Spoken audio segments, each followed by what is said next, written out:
Hello दोस्तों, नमस्कार। तो देखिए हम लोगों ने समय व्यवस्थापन के बारे में पढ़ लिया। अब हम लोग पढ़ते हैं धन व्यवस्थापन के बारे में कि मनी मैनेजमेंट है क्या। ठीक है, तो मनी मैनेजमेंट मान लीजिए हम सब धन मान लीजिए हम समय व्यवस्थापन कर लिए।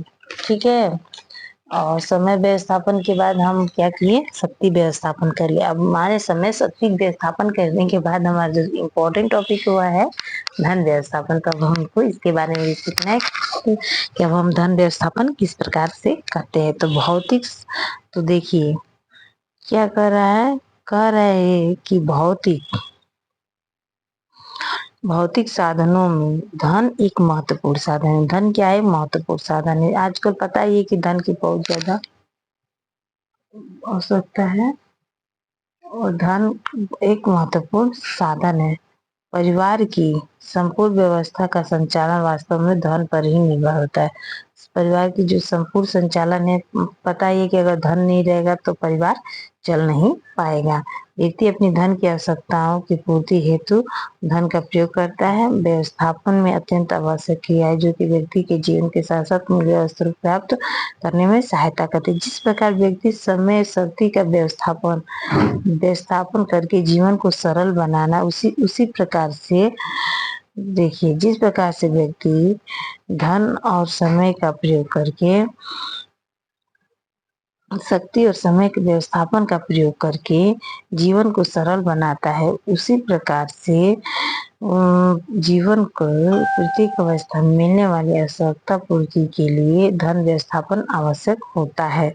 अब देखिए आय, आय क्या है। ठीक है, अब समझते हैं आय। धन के व्यवस्थापन धन के व्यवस्थापन में आय महत्वपूर्ण भूमिका निभाता है। ठीक है, आय के व्यवस्थापन में धन महत्वपूर्ण भूमिका निभाता है। जिस प्रकार जीवन स्तर को बढ़ाने के लिए शक्ति व समय व्यवस्थापन की आवश्यकता होती है, उसी प्रकार आय रूपी धन की भी होती है। मतलब जिस प्रकार से धन के व्यवस्थापन में,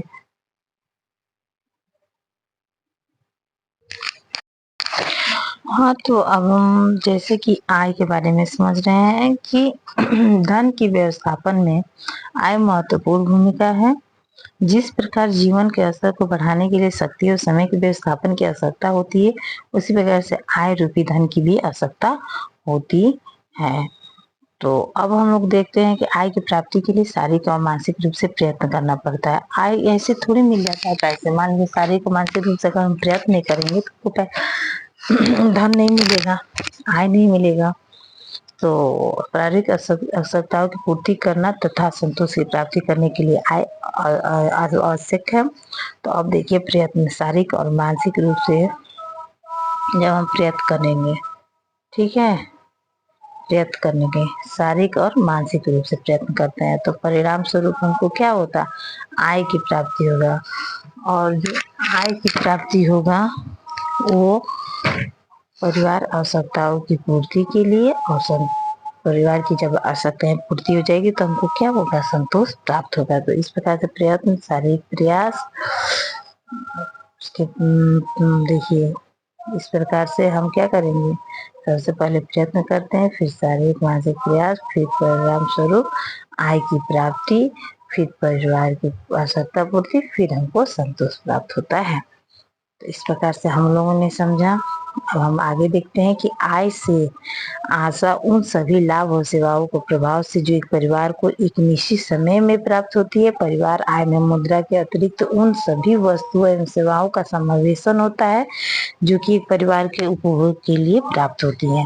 आय से परिवार के उपभोग के लिए क्या हमको एक समावेशन प्राप्त होता है। तो इस प्रकार से धन व्यवस्थापन में हम लोग समझ रहे हैं। आगे धन व्यवस्थापन में देखिए ग्रास और कैंडल के अनुसार पारिवारिक आय क्या है। देखिए ग्रास और कैंडल के अनुसार पारिवारिक आय मुद्रा, वस्त्रों, सेवाओं, संतोष का प्रवाह जो कि परिवार को अधिकतर अधिकार में आवश्यकताओं और इच्छाओं को पूर्ण करने के उत्तरदायी निर्वाह हेतु आता है। माने पारिवारिक आय क्या होती है? जो परिवार की आवश्यकता और इच्छाओं को पूर्ण करने के लिए उत्तरदायित्व के रूप में प्राप्त होती है। पारिवारिक आय क्या होती है? एक निश्चित अवधि में परिवार के मुखिया व अन्य सदस्य द्वारा अर्जित आय पारिवारिक आय कहलाती है। मैंने एक निश्चित अवधि में जो परिवार के मुखिया हो या परिवार के सदस्य हो उनके द्वारा जो आय अर्जित किया जाता है उसको ही पारिवारिक आय कहते हैं। पारिवारिक आय मुद्रा के अतिरिक्त वस्तु एवं सेवाओं के रूप में भी प्राप्त हो सकते हैं। अब हम देखते हैं आय के प्रकार। ठीक है, समझिए आय के प्रकार। आय कितने प्रकार के होते हैं? तो आय मुक्त आय के प्रकार जो होते हैं वो आय के प्रकार जो होते हैं मुक्त, पहला मौद्रिक आय, दूसरा वास्तविक आय और तीसरा आत्मिक मानसिक आय। ठीक है, तीसरा आत्मिक और मानसिक आय। तो पहला हमारा जो हो जाएगा मौद्रिक आय। तो मौद्रिक मुद्रा के रूप में क्रय शक्ति में जो आय प्राप्त होती है इस आय को हम क्या कहेंगे? उसको मौद्रिक आय कहेंगे। ठीक है, और दूसरा जो होता है वास्तविक आय, वस्तु एवं सेवाओं के उपभोग से प्रत्यक्ष वास्तविक, अप्रत्यक्ष वास्तविक, मुक्त सेवाएं, क्रय हुई सेवाएं। और तीसरा होता है आत्मिक मानसिक में संतोष प्राप्ति हम करते हैं। तो इस प्रकार से हम लोगों ने आय के प्रकार के समझा, मौद्रिक, वास्तविक और आत्मिक मानसिक। तो अब हम देखते हैं, देखिए मौद्रिक आय, जिस जिस परिवार किसी परिवार की मुद्रा के रूप में जो आय एक निश्चित समय प्राप्त होती है उसे मौद्रिक आय के नाम से ही पता है कि मौद्रिक मतलब मुद्रा के रूप में जो आय प्राप्त हो उसे हम क्या कहेंगे? मौद्रिक आय।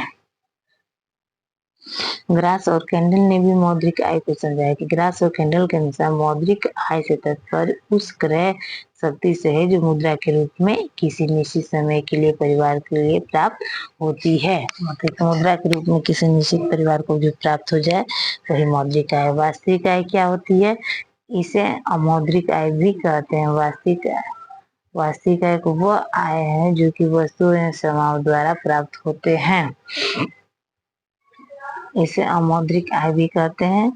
वास्तविक आय का वह आय है जो कि वस्तुओं या सेवाओं द्वारा प्राप्त होते हैं।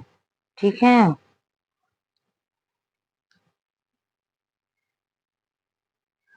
तो उस प्रकार से अब हम लोग देखते हैं कि कई बार धन खर्च करके या बिना धन खर्च किए भी सरल शब्द में वस्तु सेवाओं को भी हो ये वास्तविक है। कभी हम धन खर्च करके भी और बिना कभी धन खर्च किए भी हमको आय प्राप्त हो जाए उपभोग कर लेते हैं। ग्रास और कैंडल के वास्तविक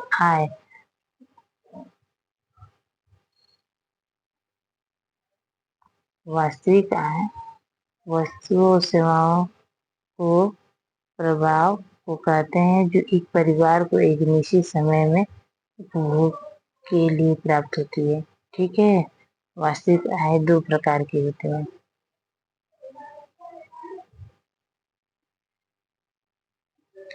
वास्तविक आय दो प्रकार के होते हैं।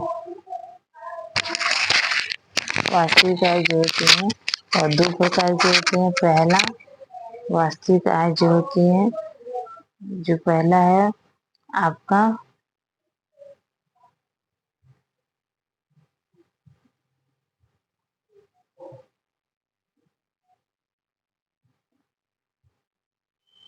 पहला आपका प्रत्यक्ष वास्तविक आय, दूसरा अप्रत्यक्ष वास्तविक आय। जो वास्तविक आय आपके हैं हमारे दो प्रकार के हैं। पहला प्रत्यक्ष वास्तविक आय, दूसरा अप्रत्यक्ष वास्तविक आय। मतलब प्रत्यक्ष वास्तविक आय वह समस्त वस्तु सेवाएं जो किसी परिवार को बिना मुद्रा के प्राप्त हुई है उसे प्रत्यक्ष वास्तविक आय कहते हैं। मतलब समस्त वस्तुएं सेवाएं जो परिवार के बिना मुद्रा के खर्च किए ही अगर हमको प्राप्त हो जाए उसको हम क्या कहें? प्रत्यक्ष वास्तविक आय। जैसे सामाजिक सुविधा, भय मुक्त उपलब्ध सुविधा, परिवार में सदस्य जरूरत सेवाएं, घर में उपलब्ध मैंने बिना हम सेवाएं जो परिवार को बिना मुद्रा के जो प्राप्त हो जाए उसे प्रत्यक्ष वास्तविक आय कहते हैं। ठीक है, वो ऐसा आय जो हमें बिना मुद्रा के खर्चों के, घर में का जितना सामान है तो मान लीजिए हम यूज करते हैं, उसके लिए हम पैसा देते हैं? नहीं देते हैं। परिवार के सदस्यों द्वारा जो सेवाएं हमको प्राप्त हो जाती है उसके लिए हम खर्चा देते हैं? नहीं देते हैं। तो जो बिना मुद्रा के हमको प्राप्त हो जाए उसको क्या कहेंगे? प्रत्यक्ष वास्तविक आय कहेंगे। अब दूसरा देखिए, दूसरा क्या है? दूसरा है अप्रत्यक्ष वास्तविक आय। ठीक है, अप्रत्यक्ष वास्तविक आय का वह समस्त वस्तु या सेवाएं जो कि परिवार के मुद्रा व्यय करने से प्राप्त होती है उसे अप्रत्यक्ष वास्तविक आय कहते हैं। जैसे मुद्रा द्वारा वस्तु विनिमय प्रवाह, मतलब वह समस्त वस्तु सेवाएं जो किसी परिवार में मुद्रा व्यय द्वारा प्राप्त होती है उसे ही, मतलब हम अप्रत्यक्ष है में हमको मुद्रा खर्च करने के बाद जो प्राप्त होती है अप्रत्यक्ष वास्तविक आय कहते हैं। और तीसरा है जो आत्मिक आय। आत्मिक आय क्या है? तो इसे मासिक आय भी कहते हैं। वस्तु उपभोग के द्वारा संतुष्टि मिलती है, वही मासिक आय है। ग्राहक कहने को मासिक आय को देखना संभव नहीं है, किंतु इसका अनुभव किया जा सकता है कि वस्तु के उपभोग के द्वारा जो संतुष्टि मिलती है वही मासिक आय। मतलब जो हम मुद्रा के द्वारा खर्च करें, मौद्रिक आय। अप्रत्यक्ष आय जिसमें मुद्रा खर्च ना किए जो हमको सुख सुविधा मिले वो हमारा प्रत्यक्ष। जिसमें मुद्रा खर्च करना पड़े उसको अप्रत्यक्ष।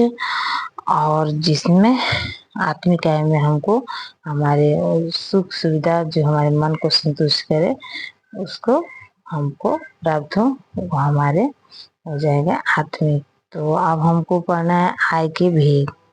ठीक है, तो नेक्स्ट चैप्टर में हम पढ़ेंगे आय के भेद। ठीक है, तो आय के भेद हमको पढ़ना है। तो धन्यवाद। मेरे चैनल को सब्सक्राइब जरूर कीजिएगा। धन्यवाद।